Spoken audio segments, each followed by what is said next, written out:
Hello friends, ओसोप coding के channel पर आपका हार्दिक स्वागत है।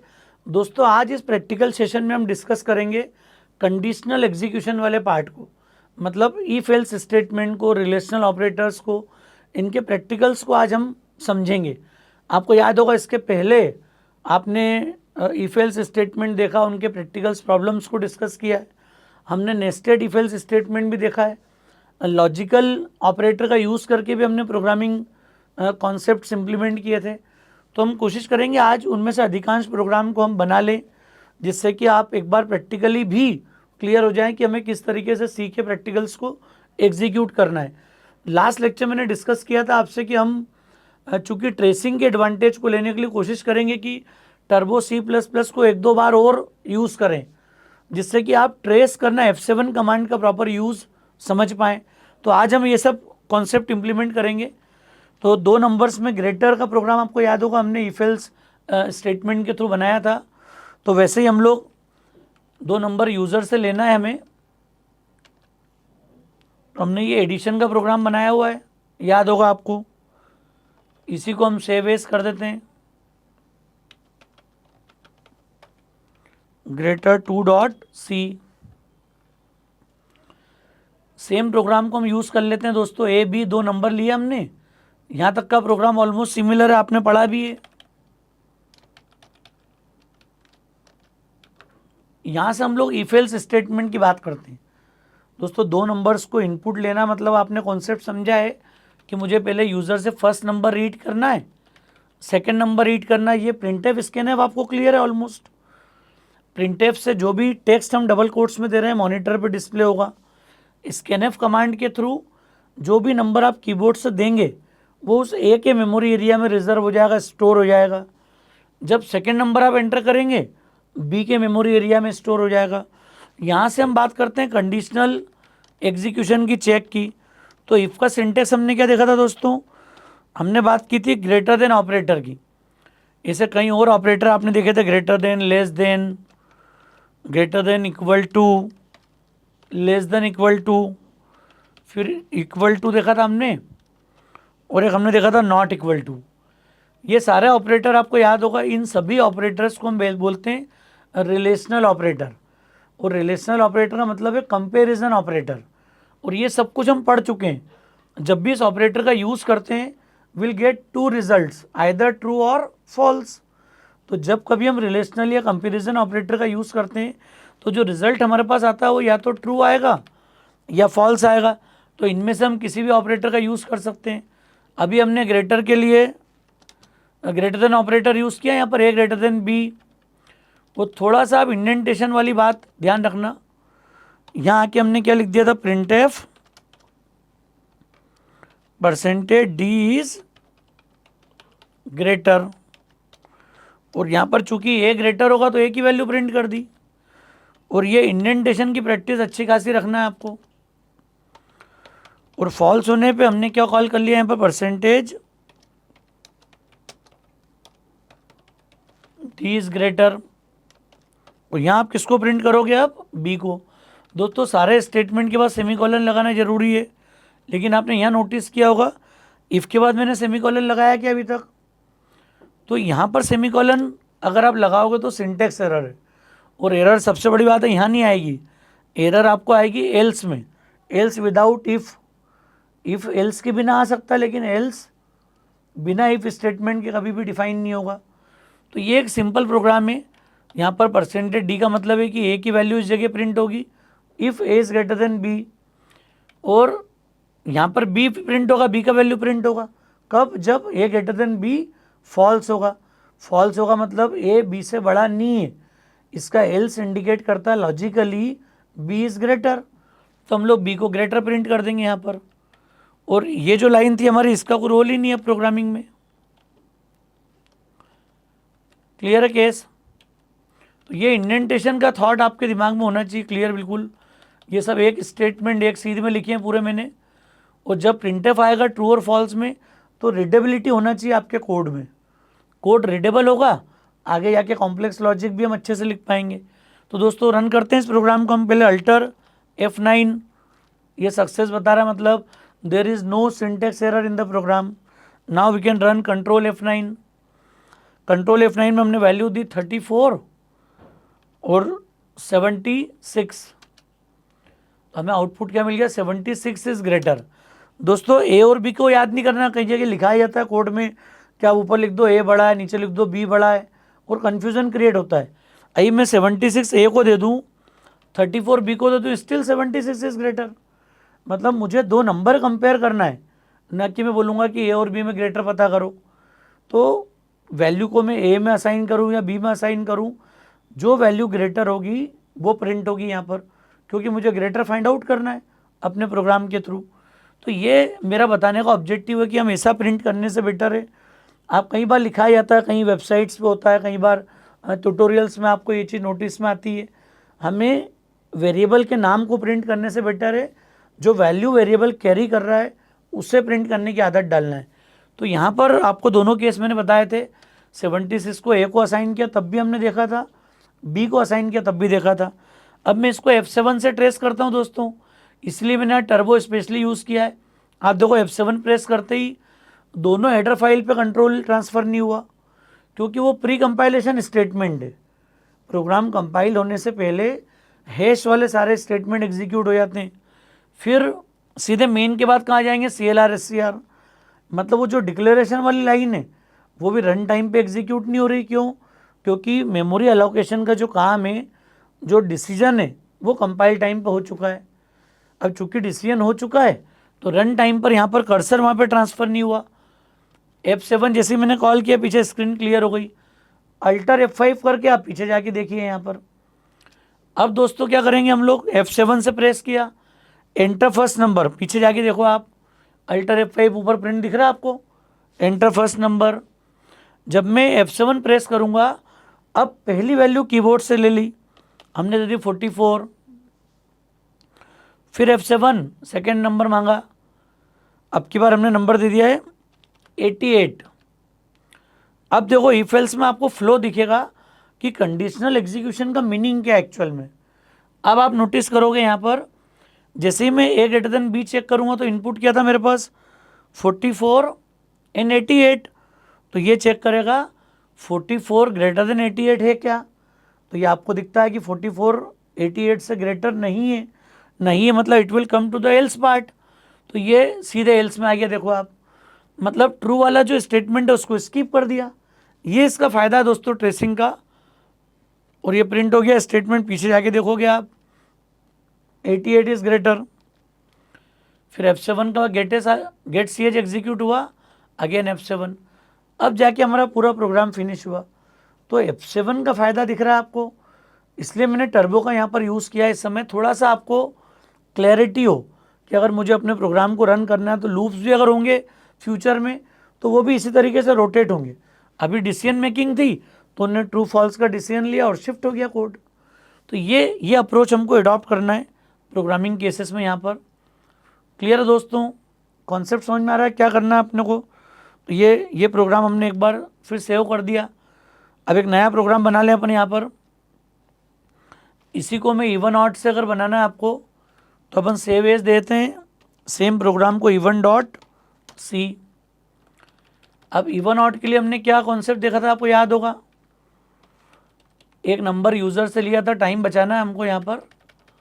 तो मैं थोड़ा सा कोड लिखा हुआ यूज़ कर रहा हूँ, एंटर एनी नंबर। अब दोस्तों इसमें तो एक ही वेरिएबल की रिक्वायरमेंट है और उस नंबर को हमने सपोज क्या ले लिया n, प्रोग्राम बना चुके हैं पहले हमने देखा है। अब n आने के बाद इवन ऑट का कॉन्सेप्ट क्या है हमारे पास। तो दोस्तों इवन ऑट के लिए कॉन्सेप्ट क्या होता है, हमने चेक किया है कि कोई भी नंबर इवन कब मानते हैं, जब वो नंबर का रिमाइंडर ले ले मॉड डिवाइड बाय 2। मतलब ये जो मॉड्यूलस वेरिएबल है n mod 2, और चेक करेंगे इक्वल टू 0 है क्या। अगर ये इक्वल टू 0 होगा तो फिर परसेंटेज d इज इवन। अगर ये ट्रू है तो यहाँ पर n की वैल्यू प्रिंट हो जाएगी, फॉल्स होगा तो परसेंटेज d इज, यहाँ हम लोग प्रिंट कर देंगे ऑड, और b की जगह पे n ही आएगा, दोनों केस में n ही वेरिएबल है हमारे पास। तो ये दोस्तों बिल्कुल आसान सा प्रोग्राम बन गया हमारा। एक नंबर हमने कीबोर्ड से लिया, if that number is even we can directly print number is even, if it is odd we can print number is odd. तो ये इक्वल के लिए 2 बार इक्वल ऑपरेटर लगाना पड़ेगा आपको, ये जरूरी है। मॉड्यूलस ऑपरेटर का रोल आपको समझ में आ गया है। Will divide n by 2। अब जब डिवाइड करोगे तो you will get remainder either 1 और 0। 0 रिमाइंडर आएगा that means number is even, true part में आ जाएगा वो, जो इक्वल 0 मैच हो जाएगा। फॉल्स होगा कब? जब n mod 2 का रिजल्ट 1 होगा, जब नंबर ऑड होगा then equal to 0 will be false. In that case it will come to the else part and will print number is odd. इसको रन कर लेते हैं दोस्तों अपन। हमने 44 दिया तो you will see 44 is even. Next time I can run 55 that 55 is odd. तो ये अब आपने नोटिस किया होगा। एक बार मैं इसको F7 से फिर ट्रेस करता हूं। एक नंबर ले लिया हमने 71। अब आप देखो 71 divide by 2, remainder will be 1, 1 equal to 0 false, तो ये एल्स पार्ट में आ गया and it will print 71 is odd. ये हमारा प्रोग्राम फिनिश हो गया। यहाँ पर मैंने कॉन्सेप्ट और आपके साथ शेयर किया था, अगर मैं गलती से एक बार असाइनमेंट लगा दूं, मतलब इक्वल को ध्यान नहीं रहा हमने और इक्वल की जगह सिंगल टाइम्स इक्वल लगा दिया, दैट इज एक्चुअली असाइनमेंट। जब असाइनमेंट वाला केस होगा तो आपको याद होगा मैंने कॉन्सेप्ट आपसे शेयर किया था कि जब असाइनमेंट होगा तो लेफ्ट हैंड साइड में वी रिक्वायर ओनली 1 वेरिएबल, जबकि यहाँ पर एक्सप्रेशन है n mod 2, you cannot assign 0 to n mod 2, so it will generate L value required error। तो यहाँ पर एरर आपको दिखेगी, देखो यहाँ पर L value required, ये L value required left value required की एरर कब आती है? जब लेफ्ट हैंड साइड में जो 0 पे रेड मार्क दिख रहा है आपको, when you assign 0 to the left hand side there you will need only 1 variable at a time। आपको वहाँ पर सिर्फ एक वेरिएबल की रिक्वायरमेंट होगी, you can not write any expression there. अभी चूंकि n mod 2 है and n mod 2 is an expression, so it will generate this L value required error. तो इसका सॉल्यूशन पहले तो ये कि हमको सही 2 बार इक्वल लगाना है। अगर इन केस यहाँ पर थोड़ा सा मैं चेंज कर लेता और अभी कोई और तरीके से मैंने प्रोग्राम लिखा होता m, है ना, एक वेरिएबल हमने ले लिया k, और ये जो स्टेटमेंट है k असाइंस n mod 2, ये मैंने ऊपर लिख दिया। थोड़ा ध्यान दीजिएगा इस बात पे आप। और अब मैंने चेक कर लिया k बराबर 0 है क्या, हो तो नंबर इवन है, अदरवाइज नंबर ऑड है। सब कुछ वैसे ही लिख देंगे अपन। मतलब हमने क्या किया, n mod 2 को पहले किसी वेरिएबल को असाइन कर दिया लेफ्ट हैंड साइड में, फिर उस वेरिएबल ने इक्वलिटी चेक कर ली। सेम चलेगा प्रोग्राम, को डिफरेंस नहीं है। 44 is even, then you run 33, again it is odd, 33 will be odd. अब यहाँ अगर मैं गलती करूँगा, दोनों गलती में डिफरेंस देखना आप। पिछली बार लेफ्ट साइड में n mod 2 था जो कि ऊपर जाके राइट में आ गया k के राइट में, and here you have only k। अब k तो सिंगल वेरिएबल है, सिंगल मेमोरी है, तो जब मैं यहाँ असाइन करूँगा, now 0 will be assign to k। जब 0 k में असाइन होगा तो इफ़ के अंदर मिल जाएगा 0, और इफ़ 0 इज ऑलवेज फॉल्स। सो आप कुछ भी वैल्यू दोगे n की, you will receive number is odd. अब ये एरर सिंटेक्स एरर नहीं पकड़ पाएगी, ये एरर रन टाइम पर आपको जजमेंट में आएगी। अब मैं इसको रन करता हूँ प्रोग्राम को। जब मैंने दिया 33 तब तो ऑड सही है, आपको भी क्लियर हो गया। लेकिन जब आपने दिया 44, अगेन 44 इज ऑड। अब ये प्रॉब्लम क्यों है समझ में आया, रीज़न समझो आप। F7 को देखो आप, मैंने लिया 44, एंटर। अब ये n mod 2 k को असाइन हो गया था, मतलब k को असाइन हो गया था 0, लेकिन सॉरी n mod 2 की वैल्यू कितनी आ गई थी, 44 mod 2 0। अब 0 बराबर 0 ट्रू होना चाहिए टेक्निकली, और ट्रू का मतलब होना चाहिए 1, इफ़ 1 नंबर इवन आना चाहिए। लेकिन यहाँ पर k को 0 असाइन हो गया कंपैरिजन की बजाय, तो ये ट्रू के बजाय कहाँ चले जाएगा, देखो एल्स पार्ट में, और इसने प्रिंट कर दिया नंबर इज ऑड। ये तकलीफ के डिफरेंस समझ में आ गया। एल वैल्यू की एरर किन कारणों से आती है, मुझे एल वैल्यू समझाना थी यहाँ पर।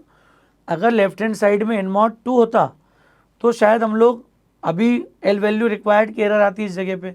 और कभी आपने असाइनमेंट वाला कोई केस यूज़ कर लिया और फिर ये गलती कर दी इक्वलिटी में। तो ऐसे केसेस में आपको फोकस करना पड़ेगा कि हम प्रॉपर सिंटेक्स यूज़ करें। इक्वलिटी वाले केस में 2 बार इक्वल याद से लगाना है।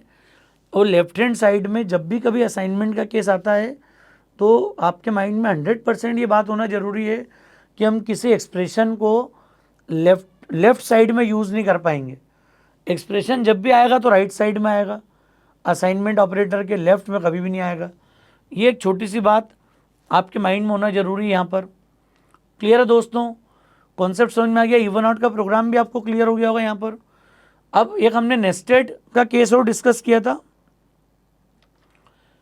मैं इसको सेव करके क्लोज कर लेता हूँ। अभी हमने ग्रेटर का प्रोग्राम बनाया था, एक ग्रेटर 2। इसमें दोस्तों कभी नंबर इक्वलिटी का केस आ गया तो क्या करेंगे हम? तो हमने नेस्टिंग का केस देख लिया। If A is equal to B, अगर हो तो मैं यहाँ पर प्रिंट कर दूँ बोथ आर।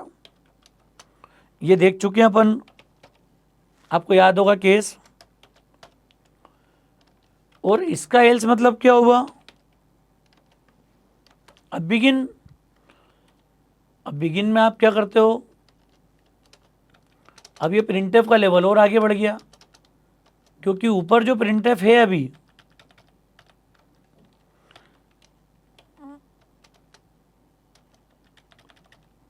और ये एल्स को मैंने इसी लेवल पे ले लिया है। और ये जो क्लोजिंग हमारी एल्स की,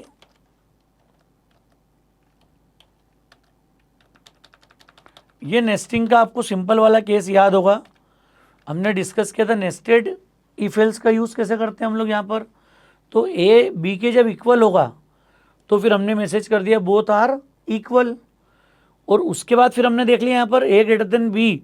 अगर ए बी इक्वल नहीं है तो फिर we can find which one is greater. तो अगर इक्वलिटी हो तो ही पता लग जाए और ग्रेटर हो तो ही पता लग जाए। ये नेस्टिंग का हमने एडवांटेज लिया यहाँ पर। सेव कर लिया प्रोग्राम को, फिर रन करते हैं। अब मैंने दिया 33 और 33, तो ये मैसेज आ गया बोथ आर इक्वल, और नेस्टिंग में बाहर आ गए अपन। F7 से देखो इसको चला के आप, 33 फिर 33। अब देखना जैसे ये ट्रू होगा तो ये ट्रू वाला पार्ट अगर इफ का एग्जीक्यूट हो गया तो ये पूरा एल्स स्किप कर देगा यहाँ से यहाँ तक पूरा। देखो आप सीधे गेट CH और एंड। तो ये ब्लॉकिंग का एडवांटेज है। अगर हम इफ एल्स में काम कर रहे हैं, मल्टीपल स्टेटमेंट अगर किसी ब्लॉक में आ रहे हो तो ये इस तरह से बिगिन और एंड को आपको ब्लॉकिंग करना जरूरी है। ब्लॉक के फ़ायदे मिलेंगे प्रोग्रामिंग में। हालांकि अभी सभी जगह एक एक स्टेटमेंट है, तो ब्लॉक नहीं भी लगाऊंगा तो ही प्रोग्राम सही चलेगा ये। क्लियर? लेकिन स्विचिंग का तरीका समझ में आ गया। ब्लॉक से आपकी रीडेबिलिटी बढ़ेगी कोड की। और अब अगर ये फॉल्स होगा 56 78, तो अब देखो आप इक्वल वाला मैसेज नहीं आया, 78 आ गया। तो इसको जब आप ट्रेस करोगे, रन करोगे, 33 67, अब ये ए बराबर बी फॉल्स तो यहाँ आ गए। अब ए ग्रेटर देन बी फॉल्स तो एल्स में आ गए। प्रिंट करा गेट CH, अब आप देख लोगे रिजल्ट आपका प्रॉपर आ गया, 67 इज ग्रेटर। तो दोस्तों ये थोड़ा एक तरीका आपको अपनी कोडिंग प्रैक्टिस में डेवलप करना है, खासकर नेस्टेड इफ एल्स स्टेटमेंट के केस में। सिमिलर हमने पढ़ा था 3 नंबर में ग्रेटर फाइंड आउट करने का केस। तो 3 नंबर में ग्रेटर फाइंड आउट कैसे करते हैं हम? नेस्टिंग ट्रू में भी लगेगी और फॉल्स में भी लगेगी। ए बी और हमने कंट्रोल इंसर्ट करके कॉपी कर लिया यहाँ पर एडिटर के हिसाब से, और शिफ्ट इंसर्ट,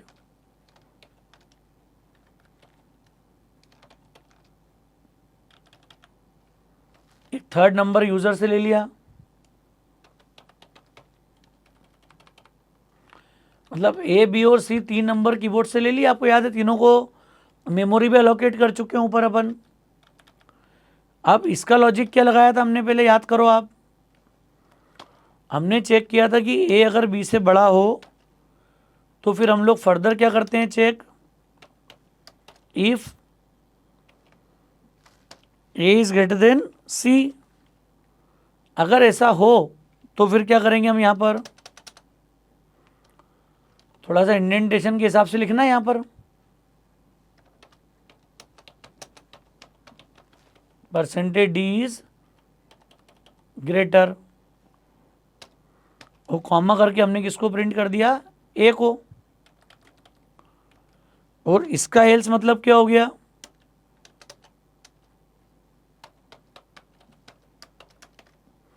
ये दे देगा परसेंटेज डी इज ग्रेटर। अब फॉल्स में हम किसको प्रिंट करेंगे, सी को। और ये क्लोजिंग हो गई यहाँ पर, इसको नोटिस करना थोड़ा सा आप, ये इफ एल्स स्टेटमेंट, ये पहला वाला इफ है पूरा। ए अगर बी से बड़ा हो then we go for checking A greater than सी।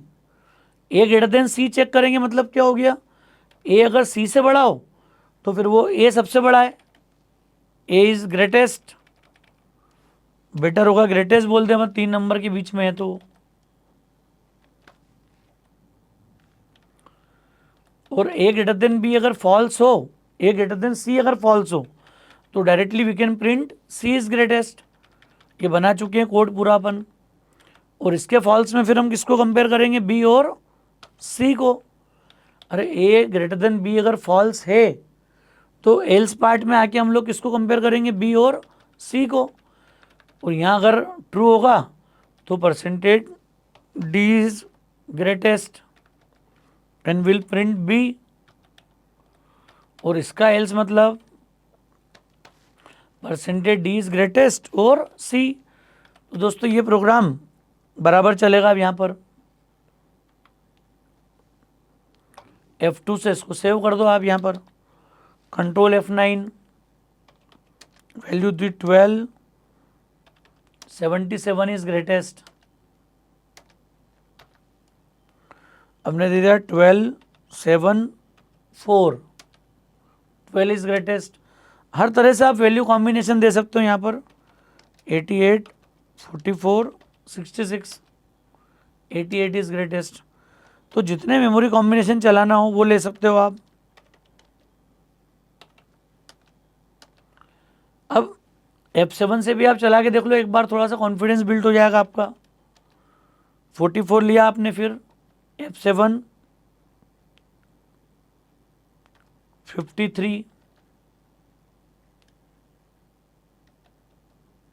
और अब ले लिया हमने 22। अब देखो आप, ए ग्रेटर देन बी है क्या, फॉल्स, मतलब एल्स में आ गए सीधे। आप वैल्यू देखो ऊपर, 44 53 से बड़ा है क्या, फॉल्स। तो ये ए ग्रेटर देन बी फॉल्स हो गया, सीधे एल्स में आ गए हम। एल्स में आके बी ग्रेटर देन सी है क्या, तो बी ग्रेटर देन सी को आप चेक कर लो एक बार वापस। फिर मैंने F7 किया, यस ट्रू, और सीधे गेट CH, 53 इज ग्रेटेस्ट। तो ये ट्रेसिंग का हमको एडवांटेज है प्रोग्राम्स को बनाने में। यहाँ पर ऑपरेटर्स का भी यूज़ कर सकते हैं इन केसेस में अपन। यहाँ पर अभी हमने सिंपल, अरिथमेटिक और रिलेशनल 2 ही ऑपरेटर पे बेस्ड प्रोग्राम्स बनाए। आगे एक प्रैक्टिकल हम और लेंगे लूप्स के पहले, जिसमें कोशिश करेंगे कि इन टॉपिक पे और थोड़ा डिस्कशन हो जाए, जिससे प्रैक्टिकली भी आप चीज़ों को चलाकर अपना कॉन्फिडेंस बिल्ड कर पाओ। दोस्तों मुझे उम्मीद है कॉन्सेप्ट आपको समझ में आ गया होगा, सिंपल इफ एल्स का थॉट आपको क्लियर होगा यहाँ पर। तो आप देख भी सकते हैं सिंपल जो प्रोग्राम हमने बनाया है अभी तक, कंपैरिजन के हिसाब से सेम प्रोग्राम आप जीरो से टाइप करने की प्रैक्टिस डेवलप करना। इन पर धीरे धीरे, एक दिन में कमांड डेवलप नहीं होगा, अभी कई सारी गलतियां होंगी, पर अब धीरे धीरे जब हम आगे बढ़ रहे हैं, फ्लो चार्ट के साथ काम कर रहे हैं, डे टू डे प्रैक्टिस कर रहे हैं, तो पेपर पे ही हमारे एरर आना बंद हो जाना चाहिए। और जब फाइनली हम कोड लिखेंगे तो कोड लिखते समय सब कुछ बड़ा आसान लगेगा आपको।